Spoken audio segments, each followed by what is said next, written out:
بسم اللہ الرحمن الرحیم۔ ایک بادشاہ سیر و تفریح پر نکلا، جاتے جاتے کہیں دور ہی نکل گیا۔ دیکھا تو ایک گھر ہے جس کا مالک سخت طبیعت کا تھا۔ اس نے بادشاہ کے خوب مہمان نوازی کی۔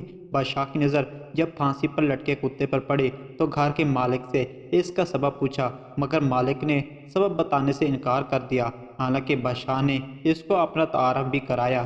بادشاہ نے دوسرے دن قاصد بھیجے، پھر پھانسی پر لٹکے کتے کا سبب پوچھا، مگر وہ شخص پھر انکاری ہو گیا۔ بادشاہ کو بڑا غصہ آیا تو اس نے اپنے داروغہ کو بھیجا کہ اس شخص کو گرفتار کر کے لے آؤ۔ داروغہ نے حکم کی تکمیل کرتے ہوئے اس کو دربار میں پیش کر دیا۔ بادشاہ نے پھر پھانسی لگے کتے کا سبب پوچھا، مگر وہ پھر انکاری ہو گیا۔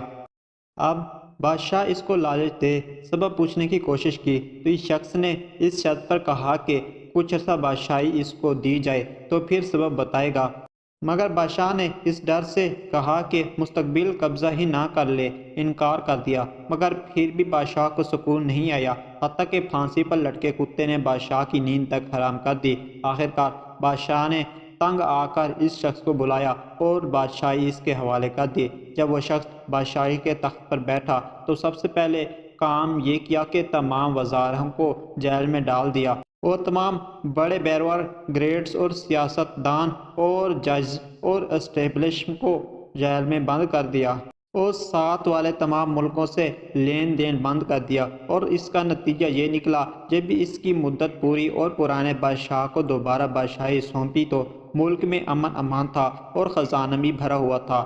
تو اس نے پھانسی پر لگے کتے کا سبب بادشاہ کو بتایا کہ میں ایک آجڑی ہوں اور میرا بھیڑ بکریوں کا ریوڑ ہے اور یہ کتا ان کی حفاظت کے لیے تھا، مگر میرے ریوڑ سے روزانہ ایک بکری غائب ہوتی تھی۔ تو جب میں نے سبب معلوم کیا تو پتہ چلا کہ یہ کتا ہی حفاظت کرنے کی بجائے بکریوں کو خود بھی کھاتا ہے اور دوسرے کتوں کو بھی کھلاتا ہے۔ تو میں نے اس کو بطور سزا اور عبرت کے پھانسی پر لٹکا دیا، اور میرے کتے کی طرح ہی تیرے وزیر اور باقی لوگ خود بھی خزانہ لوٹتے تھے اور دوسروں کو بھی لٹاتے تھے، جن کو میں نے بطور سزا جیل میں بند کر دیا۔ اور جب سے ان کو جیل میں بند کیا، ملکی خزانہ بھر گیا اور ملک خوشحال ہو گیا۔